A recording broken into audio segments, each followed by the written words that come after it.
हृदय चूंकि source of life है, क्योंकि हृदय से ही ब्लड जो स्वच्छ ऑक्सीजनेटेड ब्लड है वो पूरे शरीर में जाता है। तो अगर वो वेल्व, जैसे मैंने कहा कि वो रेगुलेट करता है इन चीज़ों को कि स्वच्छ ब्लड लेफ्ट साइड में आए और फिर पूरे शरीर में जाए, तो अगर इन वेल्व्स में प्रॉब्लम आएगी तो इस पूरे सिस्टम डिस्टर्ब हो जाएगा।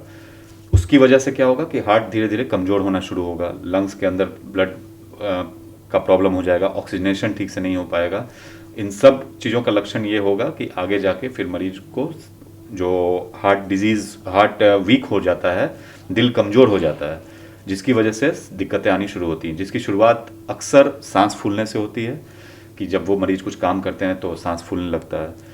जैसे जैसे वायरल डिजीज़ प्रोग्रेस करता है वैसे वैसे ये तकलीफ भी प्रोग्रेस करती है कि पहले मान लो वो 500 मीटर चलने पे सांस फूलता था, फिर वो 200 मीटर, फिर 100 मीटर, फिर वो बैठे बैठे भी सांस फूलने लगती है जब बिल्कुल एडवांस डिजीज़ हो जाती है। तो ये तो पहला लक्षण हो गया कि डिस्निया होगा, सांस फूलेगा, जब भी काम करेंगे सांस फूलेगा। दूसरा, थकान हो सकता है कि काम नहीं कर पा रहे हैं क्योंकि ब्लड को, शरीर को पूरी तरह से ब्लड नहीं मिल रहा है काम करने पे, तो वो थक जाते हैं जल्दी, पहले जो काम कर पाते थे अब नहीं कर पा रहे हैं। तीसरा, शरीर में सूजन आने लगता है, पैर से शुरू होता है, पैरों में सूजन शुरू होती है, अगर ठीक से डिटेक्ट नहीं हुआ तो पूरे शरीर में सूजन आ सकता है, चेहरा फूल सकता है। फाइनली जब एडवांस डिजीज़ बिल्कुल बढ़ जाती है तो ब्लड प्रेशर कम होने लगता है और फिर मरीज को हॉस्पिटलाइजेशन की ज़रूरत पड़ती है। तो ये सारी चीज़ें वाल्व की प्रॉब्लम्स की वजह से होती हैं। कई बार एक्यूट इन्फेक्शन होता है। एक्यूट का मतलब होता है कि सडनली वाल्व डैमेज हो गया। कुछ इन्फेक्शंस ऐसे होते हैं जो सीधे हार्ट में पहुंच जाते हैं और वाल्व को बिल्कुल डैमेज कर देते हैं।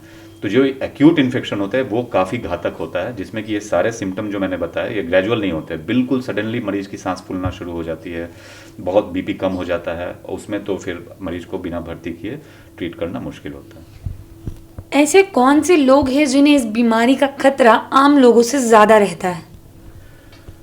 वाल्व की प्रॉब्लम्स जैसा कि मैंने कहा कुदरती है, तो इसमें कोई particular risk factor as such नहीं है जी।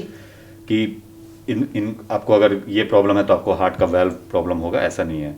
एक तो कंजेनिटल हो गया जो कि एक फिक्स रेट पे पॉपुलेशन में होता ही होता है, तो वो मतलब उसमें बहुत सारी चीज़ें हैं जो कि मैटरनल रिस्क फैक्टर्स हैं। प्रेगनेंसी के समय अगर कुछ दवाइयाँ मदर्स ले रही हैं, कुछ खास टाइप के एंटी एपिलेप्टिक्स होती हैं जो सीजर के लिए लेते हैं, कभी कभी कुछ अल्कोहल बहुत बड़ा रिस्क फैक्टर है, स्मोकिंग एक रिस्क फैक्टर है।